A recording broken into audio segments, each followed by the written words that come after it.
Everyone in town knew Officer Blake. He was calm, serious, and always had his K9 partner Shadow by his side. Shadow was a tall black German shepherd, trained for tracking, search and rescue, and protecting the town. People respected the dog, but no one dared to pet him. He wasn't the friendly type. That's why what happened at Willow Creek Elementary left everyone speechless. If this story moved you, don't forget to like, share, and tell us where you're tuning in from. Blake was there for a school safety demo. Kids screamed with excitement when he arrived. Teachers lined them up outside, and he showed how Shadow could sniff out hidden items and follow commands. Shadow obeyed perfectly, like a soldier. But as Blake walked back to his cruiser, Shadow stopped. His ears perked, and he turned his head sharply.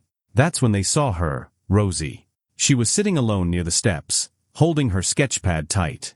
A tiny, pale girl with big eyes and a pink scarf wrapped around her bald head. Rosie didn't speak to anyone. She never had the energy. Most kids didn't even know her name. Before Blake could call him back, Shadow walked over to her slowly. Then, something strange happened. He laid down. Not just nearby, but right at her feet. His massive head rested gently on her pink shoes. Rosie looked up, her hands frozen over her sketchpad. And then she smiled. Just a little. Shadow. Blake called. Let's go. But the dog didn't move. Rosie's mom, Hannah, rushed over, panicked. Is he okay? Should we step back? But Blake raised his hand. No. I've never seen him do that. Not with anyone. Rosie reached down and touched Shadow's ear. He gave a small grunt, then licked her fingers. After that day, everything changed. Shadow wouldn't leave her side.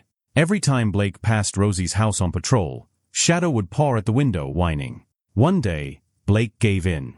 He let Shadow visit Rosie again. And then again. It became routine. Blake even started driving Rosie to her hospital checkups, because she said Shadow made the needles less scary. I think he hears something inside her, Hannah once said, watching them from the porch.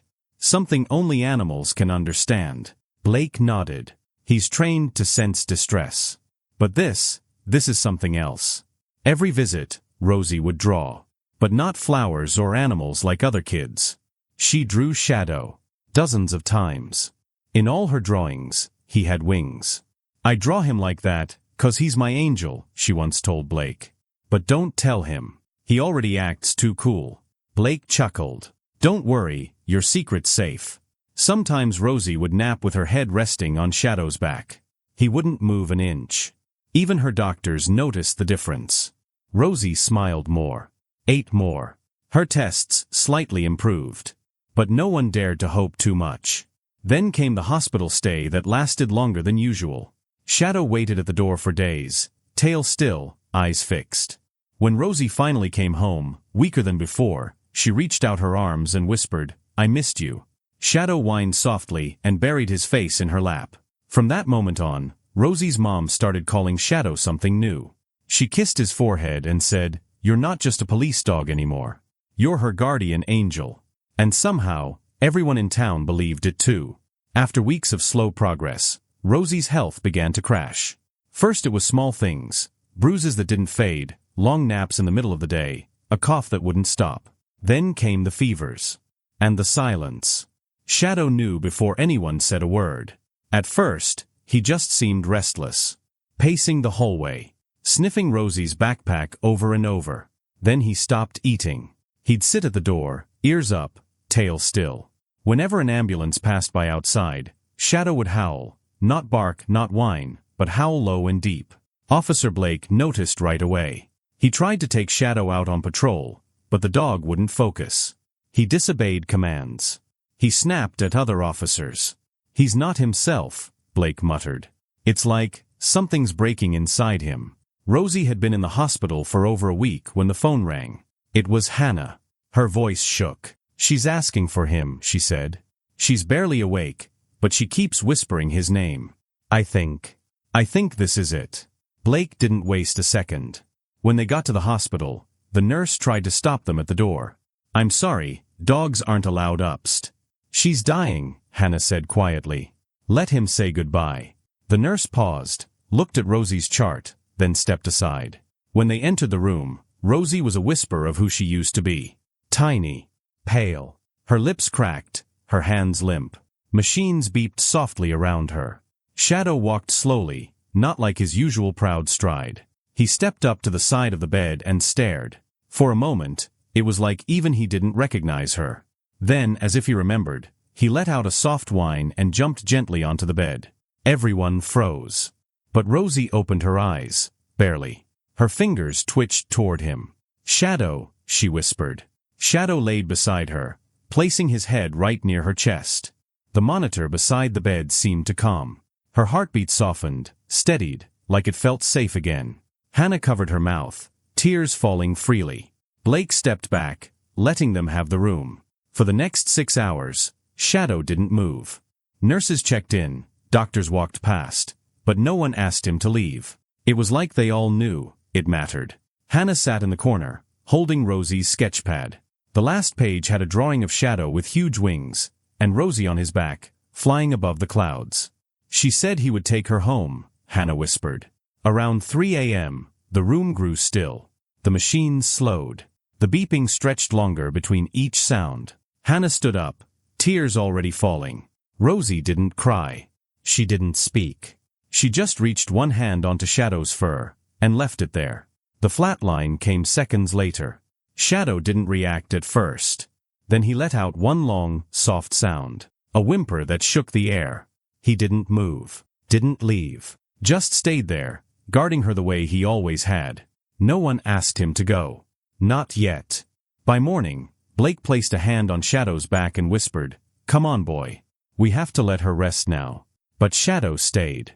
And as the sun peeked through the hospital window, he laid his head back on her chest, refusing to believe goodbye had come. And in the silence that followed, something inside Shadow changed. Forever. The next morning, the church bell rang once. Then silence. No music, no speeches, just the sound of soft crying and the wind brushing through bare trees. It was a gray day, like the sky didn't want to watch what was about to happen. Rosie's coffin was small. Too small. White with pale pink roses carved into the wood. Hannah held a single rose in her hand, knuckles white from squeezing it. Officer Blake stood beside her, his uniform crisp, but his eyes red. And then there was Shadow, no leash, no command. Just presence. He hadn't eaten since that night. Hadn't barked or whined. Just watched. Silent. Still. When the pallbearers placed Rosie's coffin at the front of the chapel, Shadow walked forward on his own. Slowly. Head low.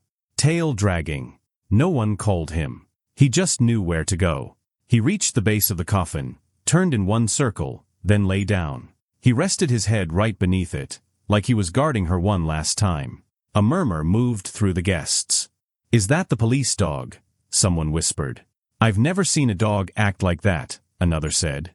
A few people tried to call him back. One man reached out a hand. "Come on, boy, let her rest." But Shadow let out a low growl, not angry, just warning. Like he was saying, "Not yet." "Let him stay," Hannah said softly through her tears. "Please, just let him stay." The pastor paused for a moment, nodded, and began the service. Through the whole ceremony, Shadow didn't move. Not when the music played. Not when Hannah placed the rose on the coffin. Not even when Blake delivered the eulogy with a trembling voice. "She wasn't just a little girl," he said. "She was light." And somehow, she lit something inside a dog trained only to obey. People wept. But Shadow just lay there, eyes half closed, ears twitching every time someone spoke Rosie's name. When the service ended, people slowly left. Some stopped to pet him. Some cried harder when they saw him. But he didn't move. Not even when the sun dipped lower and the shadows stretched long. At the cemetery, the small hole had already been dug. Workers waited patiently. When they tried to lower the coffin, Shadow stood up suddenly and barked, loud, sharp, panicked. "No, no, no," Blake muttered, stepping forward. Shadow jumped toward the coffin, placing both paws on it, whimpering. He began to dig at the dirt beside it, as if he could stop what was happening. "Shadow, no," Blake said, grabbing his collar. But Shadow fought. He clawed the ground, barked at the workers, spun in circles. It took all of Blake's strength to pull him back. "She's gone, buddy," Blake whispered, kneeling beside him. "She's gone." Shadow let out one final cry. Not a bark. Not a growl. Just a deep, broken sound. Like something inside him had snapped. They buried Rosie that day. And Shadow watched, unmoving. His ears didn't flick. His eyes didn't blink. He watched until the last shovel of dirt was placed. That night, Blake tried to take him home. Tried to lure him with food, soft words, familiar smells. But Shadow broke free. He ran. Through the trees. Past the fence. Across the hills. Back to the grave. Back to her. And when morning came, a groundskeeper found him there, curled up on the fresh soil, eyes open, tail still. Waiting. And that's when it all started. The thing no one could explain. After Shadow ran back to the cemetery that night, Officer Blake thought it would be a one-time thing. But he was wrong. Every evening, no matter where Blake brought him or how far they drove, Shadow would escape. Somehow, he always found his way back. No one ever told him where Rosie was buried. But he knew. He always knew. Shadow would sit by the grave, ears up, body still as stone. Sometimes, he'd rest his head on the dirt. Sometimes, he'd just stare at the headstone like he was waiting for it to blink. People started noticing. A few locals left out bowls of food. One woman placed a thick blanket under the tree nearby. A child dropped off one of Rosie's favorite stuffed toys, a small pink elephant. But Shadow never touched any of it. He didn't eat. He didn't sleep. He just stayed. Then came the rain. Cold, heavy, relentless. Still, Shadow didn't move. One night, a teenage boy biking past the graveyard saw him lying there soaked, ears twitching with thunder. He took a short video and uploaded it with the caption, "This dog refuses to leave his little girl's grave." It hit millions of views overnight. News crews showed up. People from out of town came to see him. They brought flowers, candles, poems. They cried just looking at him. Someone painted a small sign and stuck it in the ground. The mourning dog. But through all the noise, Shadow didn't flinch. Not for the cameras. Not for the food. Not for anything. Then one evening, 5 days after the funeral, Blake got a call. It was the cemetery groundskeeper. His voice was shaky. Officer Blake? You might want to come see this." "What happened?" Blake asked. "Shadow, he's digging." Blake sighed. "He's grieving." "It's a reaction." "No," the man said. "He's not digging on her grave. He's digging next to it." Blake's chest tightened. He grabbed his coat and rushed over. It was almost midnight when he arrived. The cemetery was dark, the path slick with mud. But under the faint moonlight, he saw it, Shadow's black body hunched low, paws muddy, fur-soaked. And beside Rosie's grave, a hole had started to form. Blake walked closer. "Shadow," he called. "What are you doing?" Shadow didn't look up. He kept digging, slow and steady, his breath fogging in the cold. Blake's boots sank into the mud as he stepped forward. "Come on, boy, this isn't like you." Then he saw it. Shadow wasn't digging at random. The hole was wide, and shaped like a resting place. Blake dropped to his knees. You're making a grave," he whispered. Shadow stopped, sat down beside the hole, and let out a soft whimper. Blake stared at the dog. "You don't want to leave her, do you?"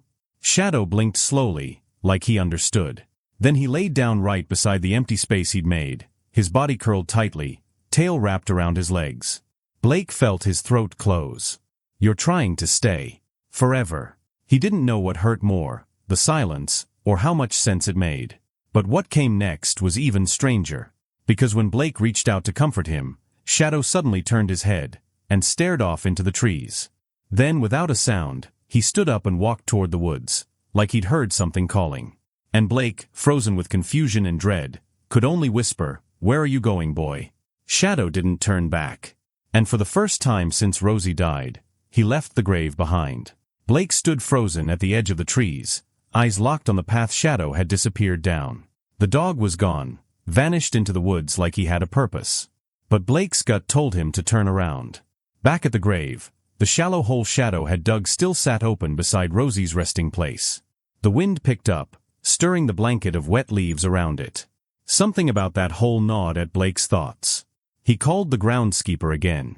"We need to check under the soil, where Shadow was digging." The man hesitated. "You think he buried something?" "I don't know," Blake muttered. But that dog never does anything without reason. By morning, a small team gathered. Shovels in hand, they worked slowly, carefully removing layer after layer of earth. And then, they hit something. Thud. Wood. Old. Cracked. A wooden box. About the size of a shoebox. "Is this some kind of time capsule?" someone asked. But Blake knew better. His fingers ran along the worn surface. No name. No markings. Just a rusty padlock holding it shut. He contacted the sheriff's office. The box was taken in, logged, and unlocked under official supervision. What they found inside would change everything. Newspaper clippings, yellowed and torn. Blake picked one up and read the headline aloud. "Local toddler vanishes from playground. No leads." Another. "Mother's plea for daughter after 3-year search." All different stories. All different faces. But one thing was clear, they were all about missing children. Baby socks. A pair of tiny worn shoes. Old family photographs.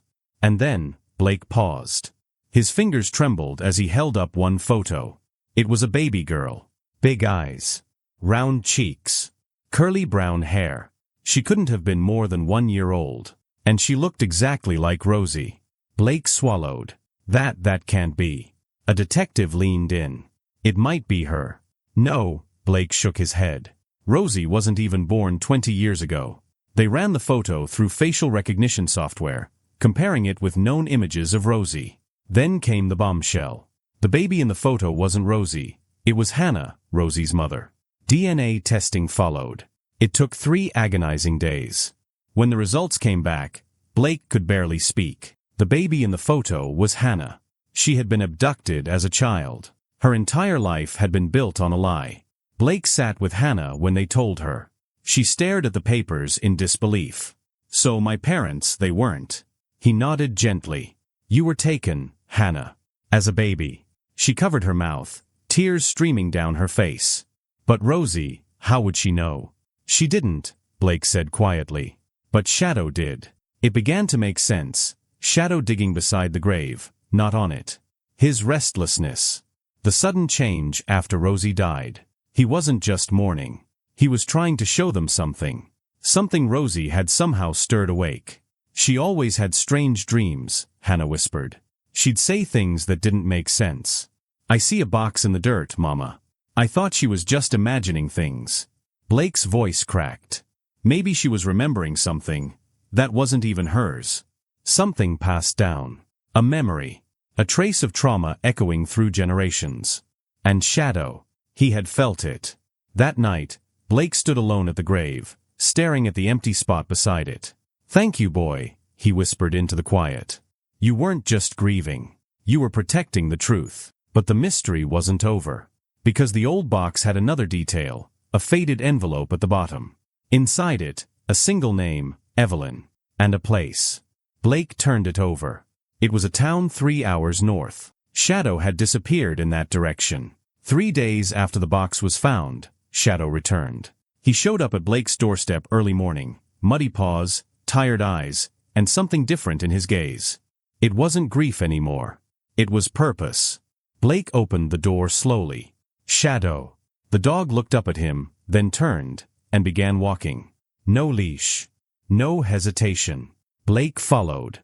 They walked for blocks, past the park, through side streets, until Shadow stopped in front of a small house. Rosie's house.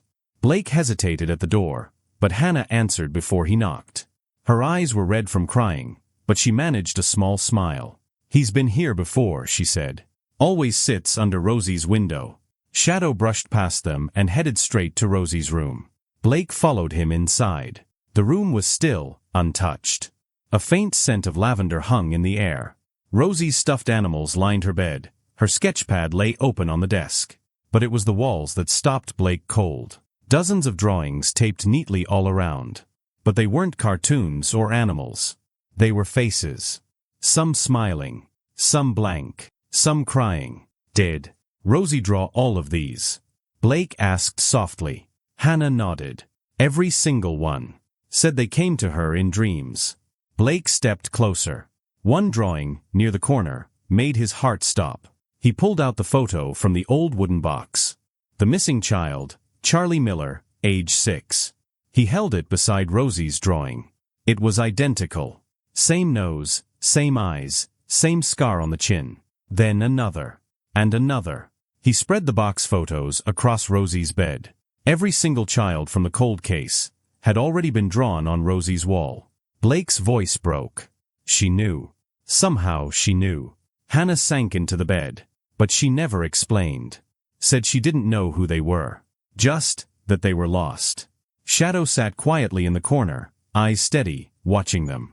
Like he understood the weight of the moment. I think Rosie had something inside her, Blake whispered. Some part of Hannah's buried past. She didn't have the words. But she had the drawings. Hannah looked around her daughter's room, every piece of it a message, a memory, a silent cry for justice.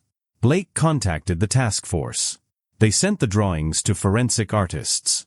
Facial recognition confirmed it. 8 of the children matched with long unsolved abduction cases. Cold cases began to reopen. Families were notified. Some cried. Some refused to believe it. But one thing was certain, Rosie had been right. And Shadow had led them here. Weeks passed. One afternoon, a car pulled into Rosie's driveway. An older couple stepped out, shaking, eyes wide. Hannah met them at the door. Are you Evelyn?